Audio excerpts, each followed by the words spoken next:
CMR shopping mall ఆడి శ్రావణం అతిపెద్ద KG sale up to 61% offer 1+1 combo offer. So ఇప్పుడే shopping చేయండి.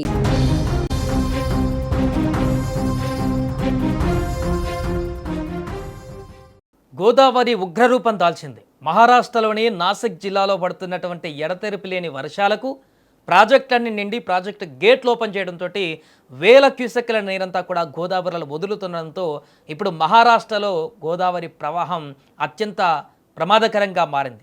దక్షిణ గంగగా పిలిచేటువంటి గోదావరి నది ఉగ్రరూపం దాల్చింది. నిన్న మొన్నటి వరకు ప్రశాంతంగా కనిపించినటువంటి నది ఇప్పుడు ప్రమాదకర స్థాయిని దాటి ప్రవహిస్తోంది. ప్రసిద్ధ పుణ్యక్షేత్రాలు నీటిలో మునిగిపోయాయి. వందలాది ఎకరాల పంటలు నాశనమయ్యాయి. అసలు నాసిక్లో ఏం జరుగుతుంది, పరిస్థితి ఎందుకింత తీవ్రంగా మారింది అనేటువంటి వివరాల్లోకి వెళితే, గత కొన్ని రోజులుగా నాసిక్ జిల్లాలలో కురుస్తున్న కుండపోత వర్షాలకు జనజీవనం పూర్తిగా స్తంభించిపోయింది. గోదావరి నది ఎన్నడూ లేనంతగా ఉప్పొంగి ప్రవహిస్తుంది. దీని దెబ్బకు నాసిక్లోని ప్రసిద్ధ ఆధ్యాత్మిక ప్రాంతాలైన రామ్కుండ్, గోదా ఘాట్ పరిసరాలలోని చిన్న చిన్న ఆలయాలన్నీ పూర్తిగా నీట మునిగాయి. వరద తీవ్రతను అంచనా వేయడానికి ఒక ప్రధాన ఉదాహరణ ఏంటంటే అక్కడి ప్రసిద్ధ దూత్తొండ మారుతి విగ్రహం. ఈ భారీ విగ్రహం కూడా ఇప్పుడు పూర్తిగా నీటిలోనే మునిగిపోయిందంటే వరద ప్రవాహం ఎంత డేంజర్ లెవెల్లో ఉందో ఒకసారి మనం అర్థం చేసుకోవచ్చు. ఇంతటి భారీ వరదలకు ప్రధాన కారణం ఎడతెరిపి లేకుండా పడుతున్నటువంటి వర్షాలతో పాటుగా ఎగువన ఉన్నటువంటి ప్రధాన ప్రాజెక్టులు పూర్తిగా నిండిపోవడమే. నాసిక్ నగరానికి తాగునీరు అందించేటువంటి గంగాపూర్ డ్యామ్ ఇప్పటికే 98% పైగా నిండిపోయింది. దీంతో అధికారులు వేలాది క్యూసెక్కుల నీటిని ప్రతి గంటకు గోదావరి నదిలోకి వదులుతున్నారు. అలాగే త్రయంబకేశ్వర్, సుర్గానా ప్రాంతాలలో రికార్డు స్థాయిలో వర్షపాతం నమోదు కావడంతో గంగాపూర్తో పాటు ధార్నా దేవ్ నది ప్రాజెక్టుల తలుపులు లేదా అదేవిధంగా గేట్లు కూడా ఎత్తేసి భారీగా నీటిని దిగువకు విడుదల చేస్తున్నారు.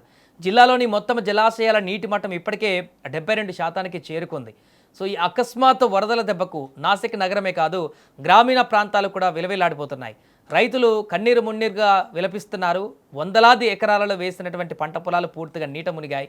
వరద ఉధృతికి పలుచోట్ల పాత భవనాలు కూలిపోగా దాదాపు 51కి పైగా భారీ వృక్షాలు కూడా నేలకూలాయి. ప్రధాన రహదారులపైన వరద నీరు చేరడంతో అధికారులు ఏకంగా 27 రహదారులపైన రాకపోకలను పూర్తిగా నిలిపివేశారు. ముఖ్యంగా నిఫాడ్ తాలూకాలో పరిస్థితి మరీ దారుణంగా ఉంది.